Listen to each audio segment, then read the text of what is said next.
Permítanme que les hable de un tiempo que ya no existe, de unas calles que aún resuenan con ecos que solo los más viejos o los más atentos podemos escuchar. Madrid, en los albores de aquel nuevo siglo, era una promesa y una jaula. Una promesa de luces de gas, de teatros y de una vida que se movía un poco más deprisa cada día. Y una jaula, sí, una jaula de miradas curiosas, de reputaciones frágiles como el cristal y de destinos escritos casi desde la cuna. En este Madrid de contrastes vivía nuestra Nora. No era una duquesa ni la hija de un banquero. Nora era una de esas flores humildes que crecen en las grietas del empedrado, llena de un color y una vida que parecen desafiar la dureza del entorno.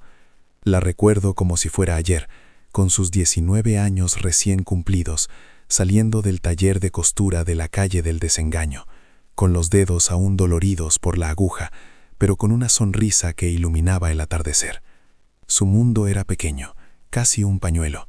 Del taller a la modesta pensión que compartía con otras muchachas, bajo la atenta y a veces severa mirada de doña Elvira, la patrona. Sus días transcurrían entre patrones de seda, hilos de colores y el zumbido constante de las máquinas de coser. Era un trabajo honrado, decían todos, un trabajo seguro para una joven sin grandes fortunas. Pero la seguridad, a veces, es solo otro nombre para el aburrimiento. Nora soñaba. Soñaba con los vestidos que cosía para otras, con los palcos de la ópera de las que oía hablar, con un mundo más allá de las 4 paredes del taller y el olor a puchero de la pensión. Sus sueños no eran malvados, no eran ambiciosos en el mal sentido de la palabra. Eran los sueños de la juventud, puros y anhelantes, como el deseo de sentir el sol en la cara después de un largo invierno. Y en su pequeño mundo había 2 figuras que representaban los 2 caminos que se abrían ante ella. Por un lado estaba Julián, un buen muchacho, sí, un contable de una pequeña tienda de ultramarinos, serio, trabajador y con unas intenciones tan claras como el agua de un arroyo. La cortejaba a la manera antigua, con paseos vigilados por el retiro los domingos, con flores modestas y con promesas de un futuro estable, predecible. Julián la quería a su manera, una manera posesiva que confundía el amor con la propiedad. Veía en Nora la esposa perfecta, la guardiana de su hogar, el adorno silencioso de una vida sin sobresaltos. Pero no veía a Nora. No veía el fuego en sus ojos cuando escuchaba una melodía que venía de un café elegante, ni la melancolía que la invadía al coser un traje de baile para una dama que lo luciría en una fiesta a la que ella jamás sería invitada. Y luego estaba él, don Álvaro. No era de su barrio, ni de su clase. Era un hombre hecho de un material distinto, vestido con la elegancia despreocupada de quien nunca ha conocido la necesidad. Lo conoció por casualidad, o eso parecía. Un pañuelo que se cae, una ayuda para recoger unos patrones que el viento se lleva, gestos pequeños que abren puertas a mundos inmensos. Don Álvaro le hablaba de viajes, de libros, de arte. Le traía pequeños regalos que para ella eran tesoros. Una caja de bombones de una pastelería a la que nunca se había atrevido a entrar. Un libro de poemas con una dedicatoria que le hacía sonrojar. No le prometía un matrimonio ni un futuro. Le ofrecía el presente. Le ofrecía destellos de esa vida con la que ella tanto soñaba. Y así comenzó la escalada, silenciosa, invisible para casi todos. Nora empezó a vivir una doble vida. Para el mundo, para doña Elvira y para Julián, seguía siendo la misma costurera modesta y recatada, la que volvía a casa a su hora y bajaba la mirada cuando un hombre la miraba con demasiada insistencia. Pero había otra Nora, una Nora que se escapaba del taller en la hora del almuerzo para encontrarse con don Álvaro en un café discreto, una Nora que aprendió a mentir, a inventar excusas, a tejer una red de pequeñas falsedades para proteger sus secretos. Una tía enferma, una amiga que necesita ayuda, excusas que sonaban cada vez más frágiles. Las tensiones no tardaron en aparecer. Julián, con el instinto celoso del que siente que su posesión más preciada se le escapa, comenzó a vigilarla. Sus preguntas se volvieron más incisivas. ¿Dónde has estado? ¿Con quién hablabas? Ese broche no lo tenías ayer. Su amor, antes torpemente tierno, se fue tiñendo de una sombra oscura, de una ira contenida que a veces asomaba en su mirada. Una tarde, Tras una discusión más agria de lo normal, Julián la agarró del brazo con una fuerza que la asustó. «Ten cuidado, Nora», le dijo con la voz rota. «Hay lobos que se visten con piel de cordero, y una mujer debe cuidar su honra por encima de todo. Si la pierdes, lo pierdes todo». No era un consejo, era una amenaza velada, el eco de una sociedad que culpaba siempre a la mujer. Mientras tanto, la relación con don Álvaro también cambiaba. La emoción inicial, la fascinación, dio paso a algo más complejo. Él era encantador, pero también caprichoso y exigente. Sus encuentros se celebraban en lugares cada vez más apartados, en apartamentos alquilados donde nadie pudiera verlos. Había un aire de clandestinidad que al principio le pareció romántico, pero que poco a poco comenzó a pesarle como una losa. Empezaron a aparecer las señales, esos pequeños avisos que la vida nos da y que a menudo decidimos ignorar. Una amiga del taller, con más mundo que ella, le advirtió sobre la reputación de don Álvaro. Dicen que colecciona corazones jóvenes como otros coleccionan mariposas, Nora, y cuando se cansa, las clava en un alfiler y se olvida de ellas. Nora, ofendida, defendió su secreto, acusando a su amiga de envidia. Incluso la vieja doña Elvira, con sus ojos que todo lo veían, notó el cambio. Notó el brillo febril en los ojos de Nora, su nerviosismo, las veces que la encontraba llorando en silencio en su habitación. Las penas de amor, hija mía, son las que más hondo calan, y los amores prohibidos siempre acaban en tragedia, le dijo una noche, mientras remendaba un calcetín bajo la luz de un quinqué. Nora no respondió. El escenario estaba preparado. La red se había tejido a su alrededor, y ella misma había ayudado a anudar los hilos. Estaba atrapada entre la asfixiante posesividad de un futuro que no deseaba y la peligrosa incertidumbre de un presente que la consumía. Estaba sola, como nunca lo había estado, en medio de una ciudad que no perdona los tropiezos. El crimen se hizo posible porque nadie la escuchó de verdad. Julián solo oía el eco de sus propios celos. Don Álvaro solo oía el latido de sus propios deseos. Y la sociedad, esa gran espectadora, solo estaba esperando un fallo, una grieta en su reputación, para afilar sus cuchillos. Nora no era una persona para ellos. Era un papel que debía representar. La novia honrada, la amante discreta, la pecadora arrepentida. Y así llegamos a la víspera. El aire de Madrid era pesado, cargado con la promesa de una tormenta de verano que no acababa de estallar. Nora recibió una nota urgente de don Álvaro. Le pedía que se vieran esa noche, en un lugar nuevo, un piso que acababa de alquilar cerca de la Puerta de Toledo. «Es importante», decía la nota. «Tenemos que hablar». Esa tarde, en el taller, sus manos temblaban. Cometió varios errores en un bordado, algo inaudito en ella. Sus compañeras lo achacaron al calor, al cansancio. Pero era miedo, era la intuición, esa voz que nos susurra desde lo más profundo y que nos avisa del peligro que se cierne sobre nosotros. Se vistió con esmero, como si fuera una cita decisiva. Se puso un vestido sencillo, pero adornado con un pequeño camafeo que don Álvaro le había regalado. Se miró al espejo por última vez. La joven que le devolvía la mirada tenía los ojos demasiado grandes, demasiado brillantes. Había una pregunta en ellos, una súplica silenciosa. Al salir de la pensión, mintió una vez más a doña Elvira. «Voy al teatro con unas amigas del taller. No me espere despierta». La anciana asintió, pero su mirada estaba llena de una tristeza infinita, como si supiera que esa mentira era la última. La vimos caminar por las calles que empezaban a vaciarse. Las farolas de gas comenzaban a encenderse, dibujando círculos de luz temblorosa sobre el empedrado húmedo. Pasó junto a parejas que paseaban, junto a vendedores que recogían sus puestos. Nadie se fijó en ella. Era solo una figura más en el crepúsculo de la gran ciudad.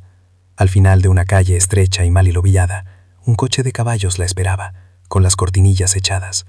La portezuela se abrió desde dentro. Por un instante, Nora dudó. Se quedó parada en el umbral, entre la seguridad de la calle conocida y la oscuridad del interior del vehículo. Luego, como si una fuerza invisible la empujara, subió el escalón y desapareció dentro. La portezuela se cerró con un sonido seco, definitivo. El coche se puso en marcha lentamente y se perdió en la noche. Fue la última vez que alguien vio a Nora con vida. La jaula, finalmente, se había cerrado. El interior de aquel coche era un pequeño mundo de sombras y cuero gastado. Podemos imaginar a Nora, sentada en el borde del asiento, con las manos apretadas sobre el regazo. El traqueteo de las ruedas sobre los adoquines era el único sonido, un latido irregular que marcaba el paso hacia lo desconocido. Las calles por las que transitaban ya no eran las suyas. Habían dejado atrás el bullicio del centro, las luces de los teatros y los cafés, para adentrarse en un laberinto de callejuelas más oscuras, más silenciosas, donde las fachadas de las casas parecían guardar secretos antiguos. El aire dentro del coche se había vuelto denso, cargado de una tensión que Nora sin duda percibió. Quizás intentó mirar por la rendija de las cortinillas, buscando un punto de referencia, una farola familiar, algo a lo que aferrarse. Pero fuera solo había oscuridad y muros al ánimos. El viaje, que no debió de durar más de un cuarto de hora, se le antojó una eternidad. Cada giro, cada vez que el caballo ralentizaba la marcha, su corazón daba un vuelco, mezcla de expectación y un miedo incipiente, ese frío que se instala en el estómago sin pedir permiso. El coche se detuvo finalmente en una calle angosta, no lejos del viejo matadero de la Puerta de Toledo, un lugar de tránsito, de trabajo y de vidas duras, muy alejado de los paseos elegantes a los que don Álvaro la había acostumbrado. No había nadie esperándola en la acera. La portezuela se abrió y fue el propio cochero, un hombre de rostro adusto y pocas palabras, quien le indicó con un gesto el portal de un edificio de 3 plantas, cuya fachada desconchada hablaba de tiempos mejores. «Es en el segundo, señorita», dijo, sin mirarla a los ojos, y esperó. Nora bajó, sintiendo la humedad de la noche en el rostro. Aquel edificio no se parecía en nada a los cafés discretos o a los reservados de los restaurantes. Tenía un aire de abandono, de provisionalidad. La puerta del portal estaba entornada, revelando un zaguán oscuro que olía a humedad y a guisos rancios. Por un instante la vimos dudar. Aquel no era el escenario de sus sueños. Aquello se parecía más a una trampa. Pero la nota decía, es importante. Y el corazón, a veces, se niega a escuchar las advertencias de la razón. Subió las escaleras de madera, que crujían bajo sus pies con un lamento quejumbroso. Cada escalón la alejaba más del mundo que conocía, de la seguridad de su pequeña habitación en la pensión. En el segundo rellano solo había una puerta. Antes de que pudiera llamar, ésta se abrió. Era él, don Álvaro. Pero su sonrisa no era la de siempre. Había algo forzado en ella, una tensión en la comisura de sus labios. La invitó a pasar con un gesto rápido, casi empujándola al interior y cerrando la puerta tras ella con una celeridad que la sobresaltó. El apartamento era un reflejo del exterior, impersonal y desangelado. Apenas unos pocos muebles de alquiler, de madera oscura y pesada. Una mesa, 2 sillas, un aparador desvencijado. Sobre la mesa, una botella de jerez y 2 copas, como un atrezo mal dispuesto para una obra de teatro. Y en un rincón, semioculto por la penumbra, un gran baúl de viaje, de esos de madera reforzada con listones de metal. Parecía fuera de lugar, un objeto a la espera, ominoso en su silencio. La conversación, si es que puede llamarse así, no tardó en comenzar. No hubo palabras de amor ni caricias furtivas. La urgencia de la nota se tradujo en una frialdad cortante. Don Álvaro, de pie, sin siquiera invitarla a sentarse, fue directo al grano. «Nora, esto se tiene que acabar». Las palabras cayeron en el silencio de la habitación con el peso del plomo. Le habló de su familia, de un compromiso matrimonial que no podía romper, de su reputación. Le habló de todo menos de ella. Podemos imaginar la incredulidad en los ojos de Nora, seguida de un dolor tan agudo que debió de robarle el aliento. Todas las mentiras, todos los riesgos que había corrido, todos los sueños que había tejido en las largas horas del taller, se deshacían frente a ella, convertidos en el capricho de un hombre rico que ahora la descartaba como a un juguete roto. Las lágrimas asomaron a sus ojos, pero esta vez no eran de emoción, sino de rabia y de una humillación profunda. Y entonces hizo lo que una sociedad entera le había enseñado a no hacer. Alzó la voz, le suplicó, le recriminó sus falsas promesas, y finalmente cometió el error que selló su destino. En su desesperación, amenazó. «Se lo contaré todo a tu prometida. Le escribiré una carta, se lo diré a tu padre». No era una amenaza real, era el grito ahogado de un animal herido. Pero en los oídos de don Álvaro sonó como una sentencia. La máscara de caballero se desprendió de su rostro en un instante. Lo que quedó fue algo primitivo, aterrador. La ira desfiguró sus facciones. El primer golpe, con la mano abierta, la lanzó contra la pared. El sonido fue seco, brutal. Nora, aturdida, se llevó una mano a la mejilla, con los ojos llenos de una sorpresa pavorosa. El hombre que le recitaba poemas, el que le regalaba camafeos, había desaparecido. Lo que siguió fue una explosión de violencia irracional, ciega. Un vecino del piso de abajo declararía más tarde haber oído un golpe sordo, como si un saco de patatas cayera al suelo, seguido de un silencio absoluto. No le dio importancia. En aquella casa, los ruidos extraños eran habituales. Pero no era un saco. Era el cuerpo de Nora, que se desplomaba tras ser golpeada en la cabeza con la pesada botella de Jerez que aguardaba sobre la mesa. No hubo un grito. O si lo hubo fue tan breve, tan ahogado, que murió en sus labios antes de poder atravesar las paredes. La vida se le escapó en un instante de dolor y confusión, sobre el suelo de madera polvorienta de aquel piso anónimo, lejos de todo lo que había amado. Su último pensamiento quizás fue para su pequeño mundo, para el zumbido de las máquinas de coser, para el rostro severo pero familiar de doña Elvira. El silencio que siguió al acto fue, para el asesino, más atronador que cualquier ruido. El pánico lo invadió, un sudor frío recorriendo su espalda. Miró sus manos, miró el cuerpo inerte a sus pies. La realidad de lo que había hecho lo golpeó con la fuerza de un mazo. Pero el pánico duró poco. Rápidamente fue reemplazado por el instinto de supervivencia, por un cálculo frío y egoísta. Tenía que hacer desaparecer el cuerpo. Sus ojos se posaron entonces en el baúl que aguardaba en el rincón. Aquella había sido, quizás, su intención desde el principio. Un plan B. Una contingencia por si la conversación no salía como esperaba. El baúl, comprado esa misma mañana en una tienda de segunda mano del Rastro, se convirtió en la pieza central de su macabro plan. La tarea que emprendió a continuación fue la más terrible de todas. Fue un acto de profanación. Un último arrebato de violencia contra quien ya no podía defenderse. Forzar el cuerpo de Nora dentro de aquel espacio reducido. La rigidez de la muerte comenzaba a apoderarse de sus miembros. Tuvo que doblarla, quebrarla, encajarla en una postura antinatural.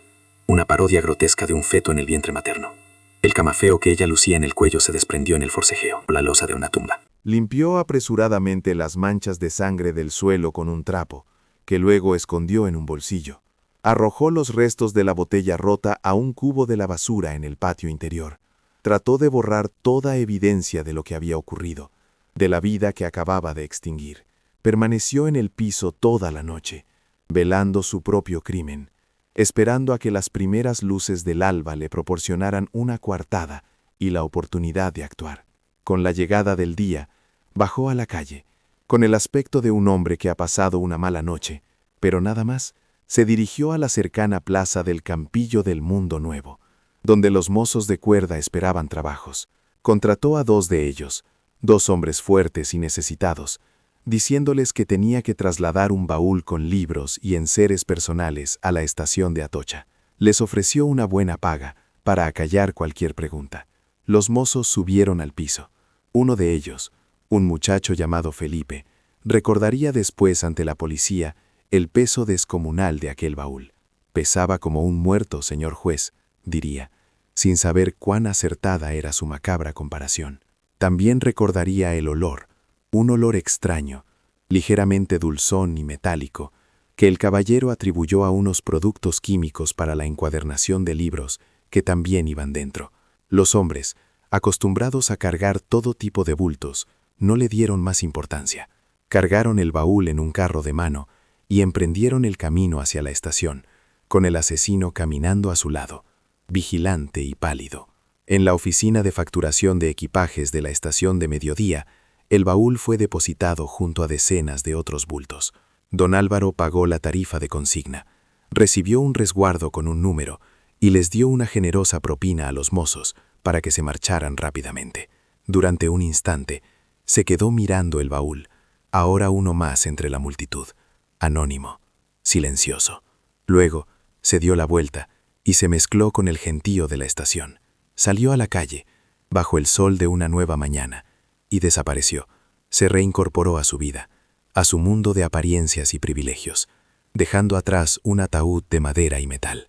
El crimen perfecto, pensaría él, pero había dejado un rastro de pequeños detalles. Un cochero que recordaba una dirección, unos mozos que recordaban un rostro pálido y un peso inhumano, y un pequeño camafeo azul, brillando débilmente en la oscuridad, bajo un mueble polvoriento.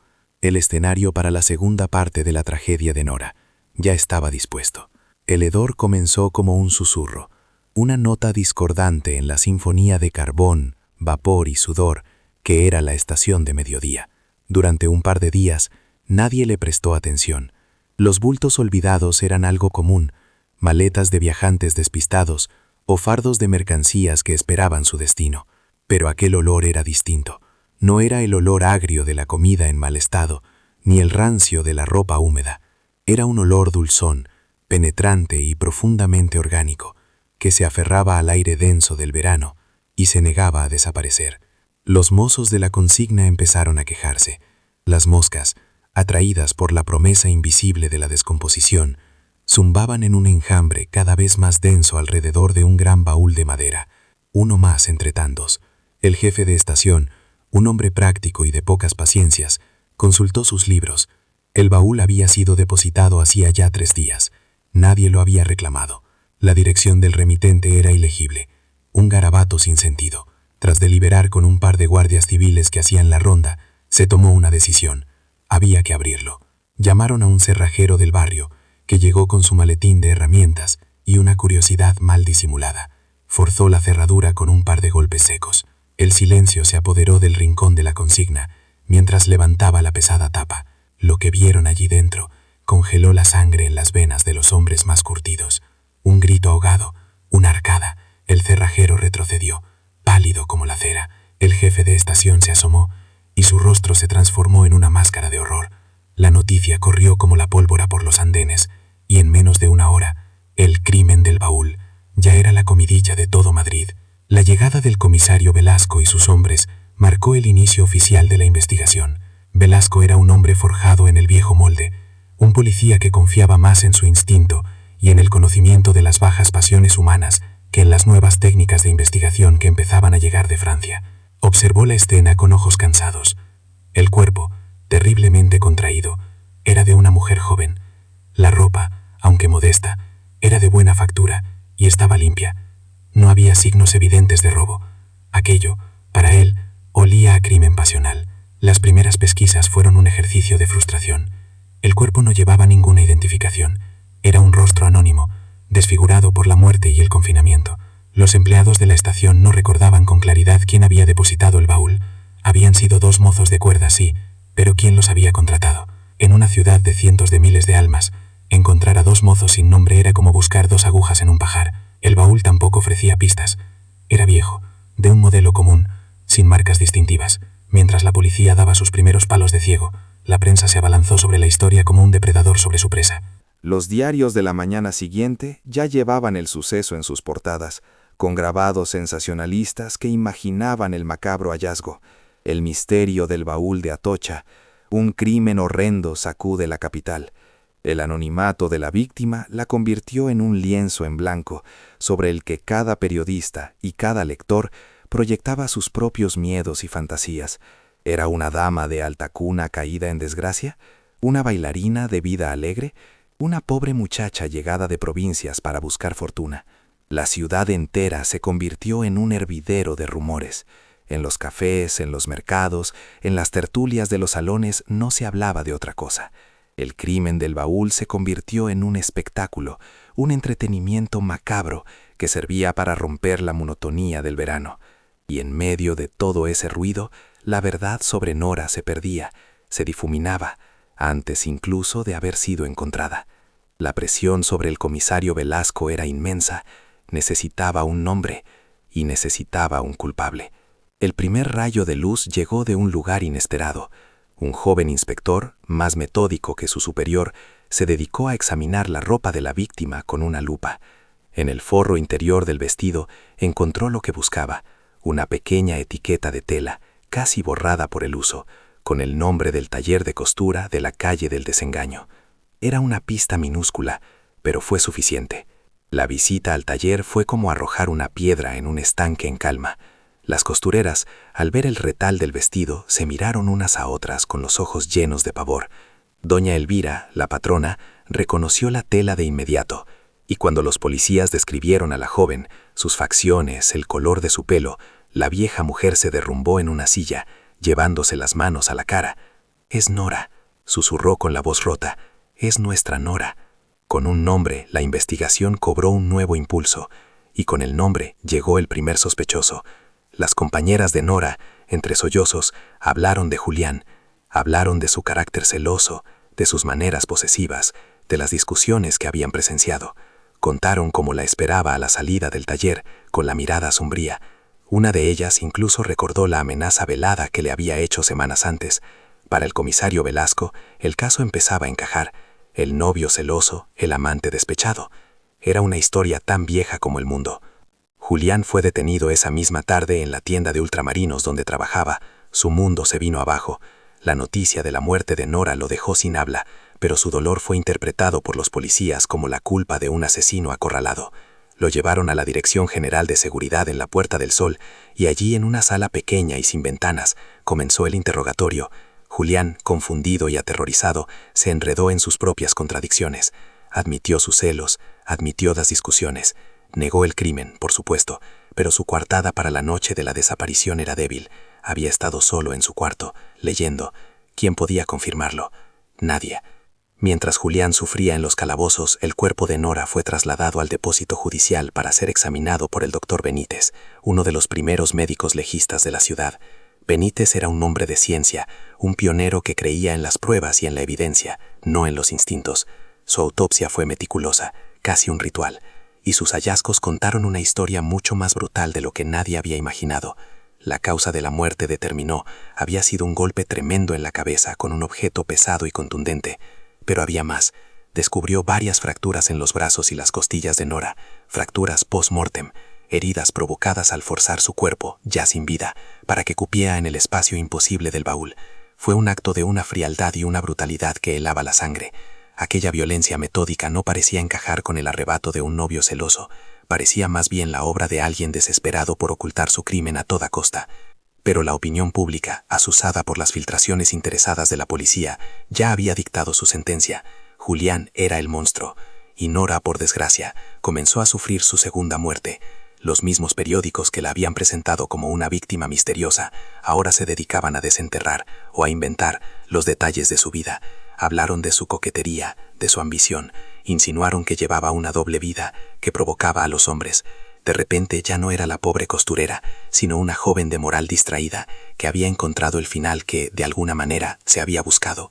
Fue la más cruel de las hipocresías. La sociedad que le había negado a Nora la posibilidad de soñar, ahora la culpaba por haberlo hecho. La convirtieron en la única responsable de su tragedia. La silenciaron por segunda vez, enterrando su memoria bajo una montaña de calumnias y juicios moralistas. Fue un asesinato de su reputación, tan despiadado como el que había acabado con su vida.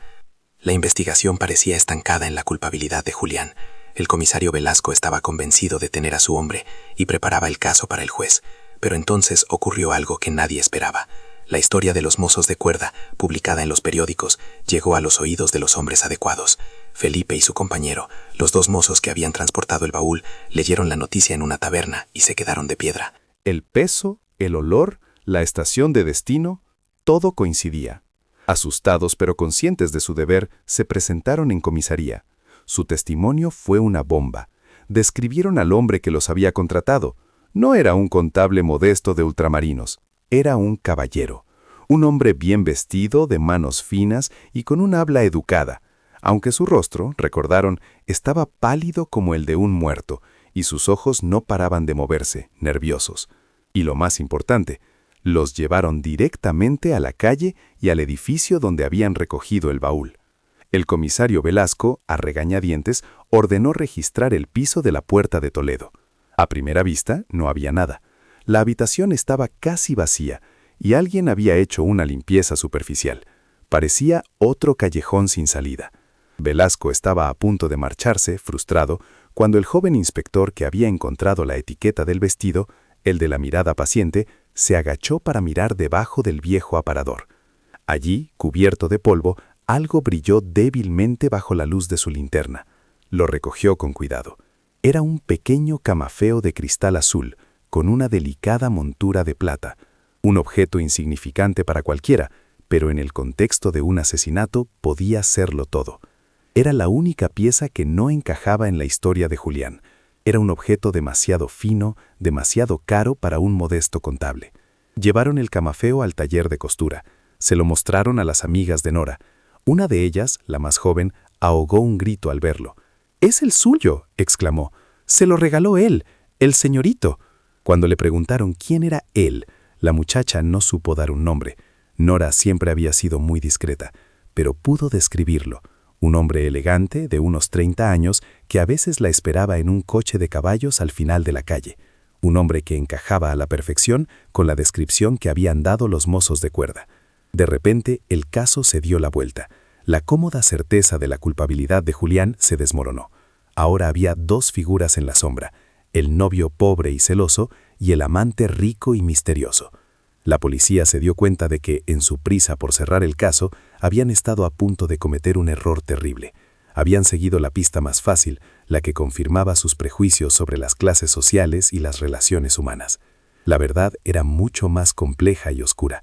El pequeño camafeo azul se había convertido en la llave que abría una nueva puerta en la investigación, una puerta que conducía a los salones elegantes y a los secretos bien guardados de la alta sociedad madrileña.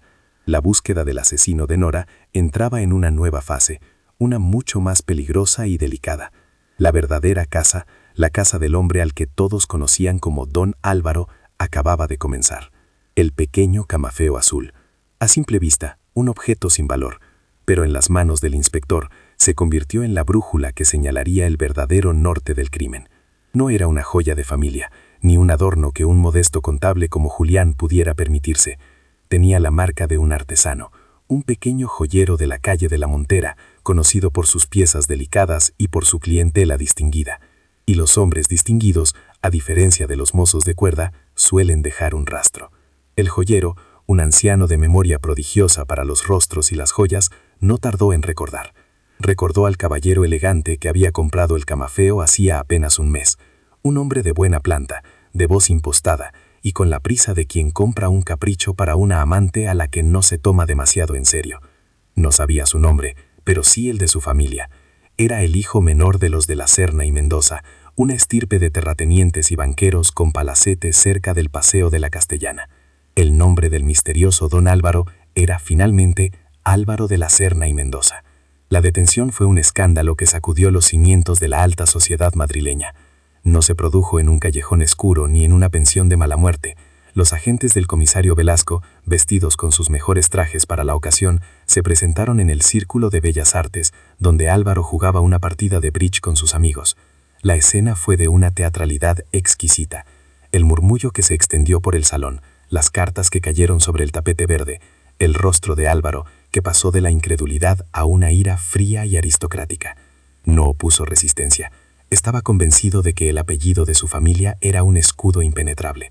El juicio fue el mayor espectáculo que Madrid había visto en años. La sala del tribunal se abarrotaba cada día de periodistas, curiosos y damas de la alta sociedad que acudían a ver al monstruo elegante, como quien va a la ópera. En el banquillo de los acusados, dos mundos se sentaban uno junto al otro.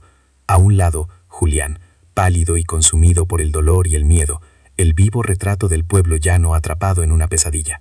Al otro, Álvaro de la Serna, impecablemente vestido, con una actitud de desdén, como si todo aquello fuera un malentendido de mal gusto que le hacía perder el tiempo. La defensa de Álvaro fue arrogante y clasista. Admitió la relación con Nora, a la que describió como una aventura sin importancia, una muchacha ambiciosa que buscaba medrar. Negó el crimen, por supuesto. Su coartada era sólida. Había cenado con su familia esa noche. Su padre, su madre, sus hermanos, toda la familia de la Serna y Mendoza juró y perjuró que Álvaro no se había movido de casa. Era la palabra de una de las familias más poderosas de España contra la de unos mozos de cuerda analfabetos. Pero la ciencia, por primera vez, habló más alto que el dinero. El testimonio del doctor Benítez fue demoledor. Explicó con una claridad escalofriante el significado de las fracturas post-mortem. Demostró que la violencia ejercida sobre el cuerpo de Nora no fue fruto de un arrebato, sino de un acto calculado y frío para ocultar el cadáver. Y luego el testimonio del cochero, que identificó a Álvaro sin dudar, y el de los mozos, Felipe y su compañero, cuya honestidad brutal y sencilla conmovió al jurado. Y finalmente, el camafeo, la pequeña pieza azul que conectaba al asesino con su víctima.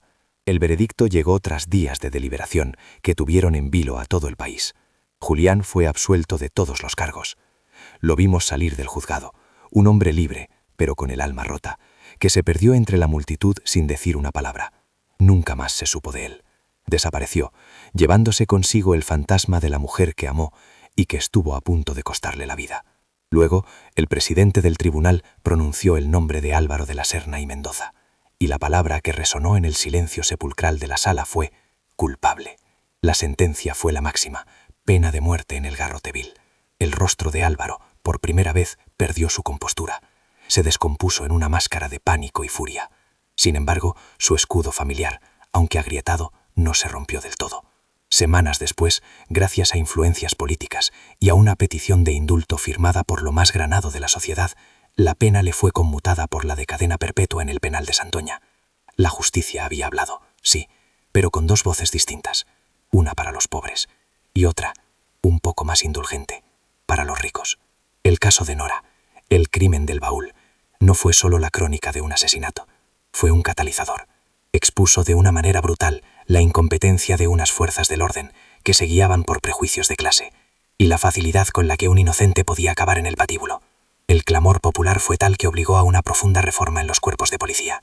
Se empezaron a crear los primeros gabinetes de identificación científica, a dar más importancia a las pruebas periciales, a la labor de hombres como el doctor Benítez. La muerte de Nora, de alguna forma, ayudó a alumbrar la criminología moderna en nuestro país, pero hubo una injusticia que ningún tribunal pudo reparar: la segunda muerte de Nora, la de su reputación. Durante el juicio, y mucho después, la pregunta seguía flotando en el aire, en las conversaciones de café, en las miradas de soslayo. ¿Qué hacía una chica como ella con un hombre como él? La sociedad que la había empujado a soñar con una vida mejor fue la misma que la condenó por atreverse a buscarla.